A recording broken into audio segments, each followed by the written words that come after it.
Yo, yo, yo, what's going on, y'all? Welcome back. We're still counting down the best players to have worn jerseys 30 through 1 in NFL history. My name is Mike. I host a podcast called Sports of the Real Shit. If you're new here, check out the other episodes. We've been counting down, like I said, from 30.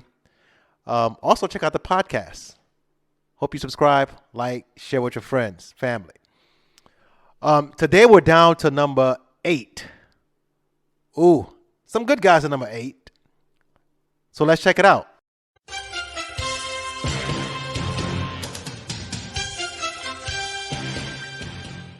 We're going to start here, man.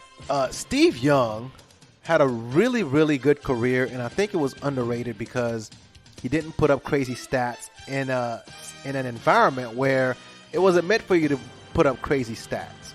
One of the original dual threat cats, but at the time when he was running, it wasn't that popular, and people, wasn't really feeling it like that. Right now, you got Josh Allen doing everything, and people are like, ooh, that's great. He can scramble. Jalen Hurts, ooh, that's great. He could.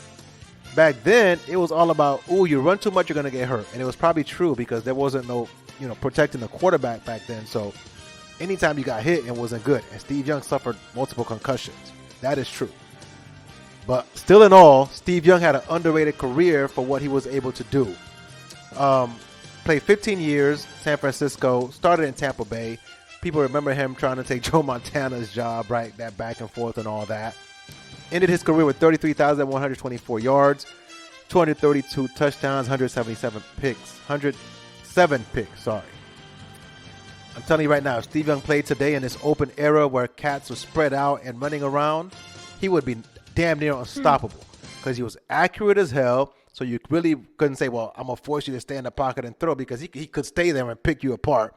And he could run really, really well. 43 career rushing touchdowns.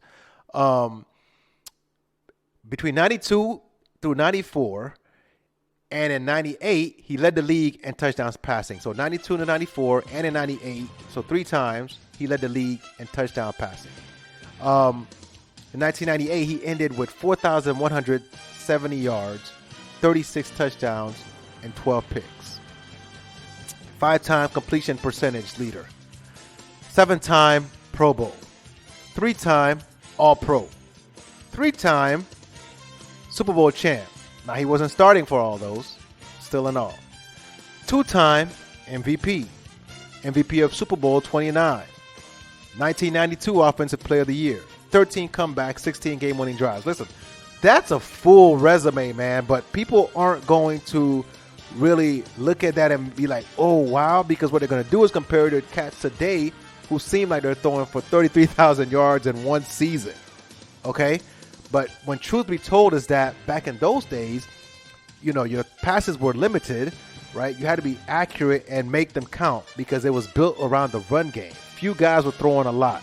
My man Dan Marino was throwing a lot and was successful, but not many guys were. But still in all, Steve Young made accurate passes and threw plenty of touchdowns with those passes that he had, and he took advantage of the opportunities that he had for sure.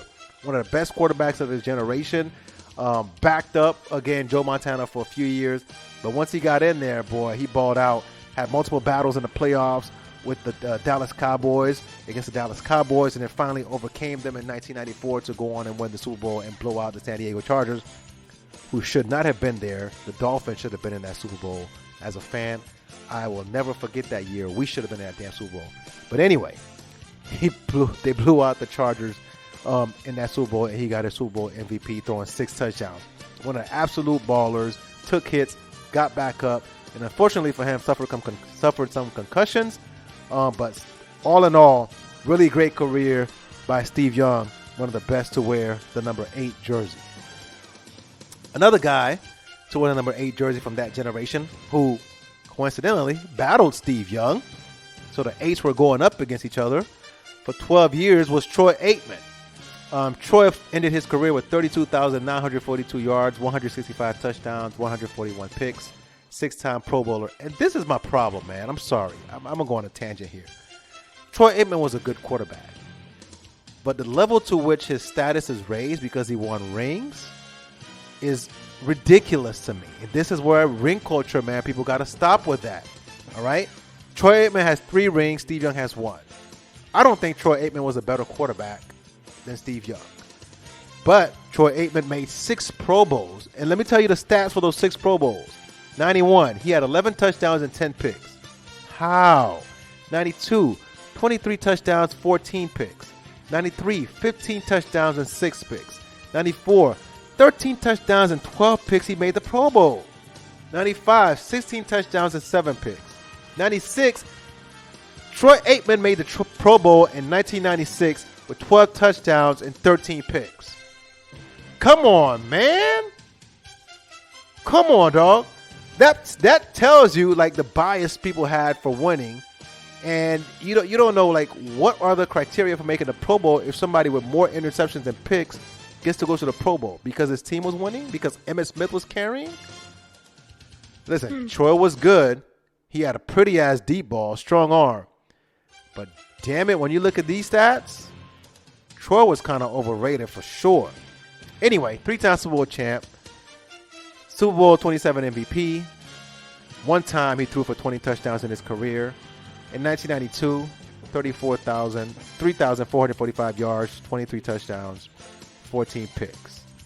15 career comebacks, 20 game-winning drives.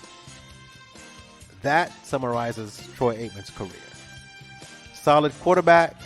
Maybe if he goes somewhere else without Emmitt Smith, maybe he throws for more.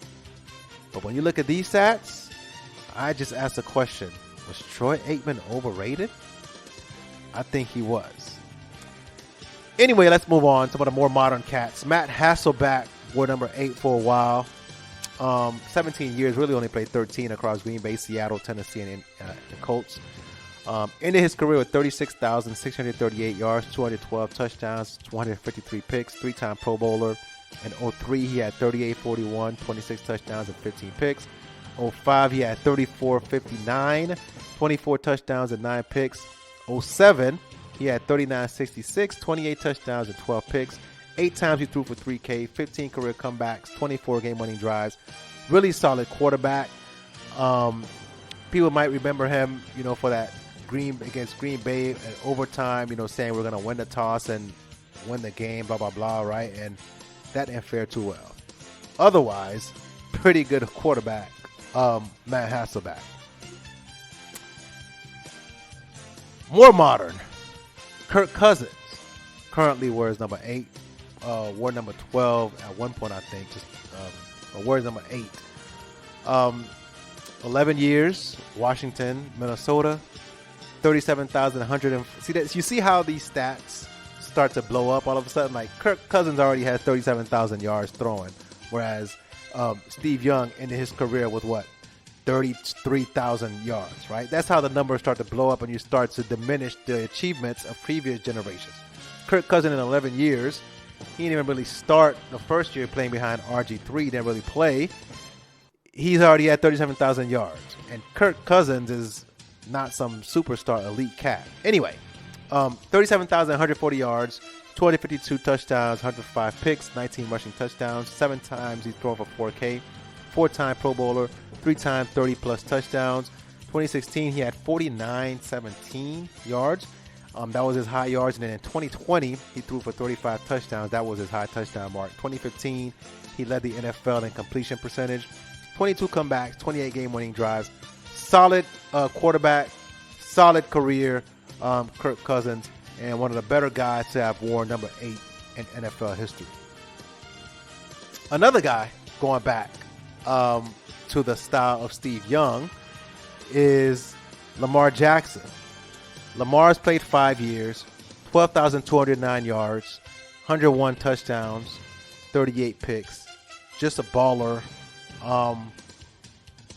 People want to call him a running back, this and that. Listen, anytime you do something different people aren't used to, they're going to criticize. And that's what happened to Lamar. People are criticizing this cat because he's not standing back there and looking like Patrick Mahomes. He does it different. To me, if you're winning, keep doing what you do. My only issue with him is I don't want him to get hurt and cut his career short.